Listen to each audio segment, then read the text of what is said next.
Somebody, you need to understand that God doesn't leave anything unfinished. But can I be real with you? It may not be finished with you if you disobey. Okay. He doesn't, what? You got to say with me. I'm trying to teach you right now. I feel like Professor Mike right now, okay? He doesn't leave anything unfinished. But if you're disobedient, it won't be finished with you. Ask the children of Israel, who he tried to get to the promised land in 11 days.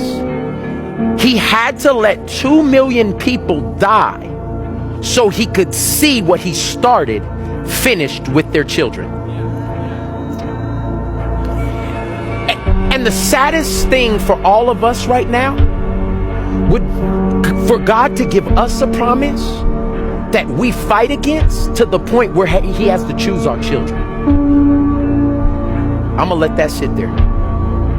He promised that he'd do it for you, but you keep your list preeminent over God's purpose. And so he's saying to you right now, you can have your list.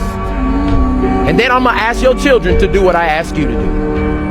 You can keep that, and I'm too old, and I got this, and this happened to me, and this is my excuse. Or you can say, I'm ripping my list. I'll start from here. I'm 56 years old. It don't matter. I'm going to go with God because he can redeem the time. He could have took that 11-day journey and put them in the promised land, but instead it was a 40-year death. And then their children. The Bible, you can read it.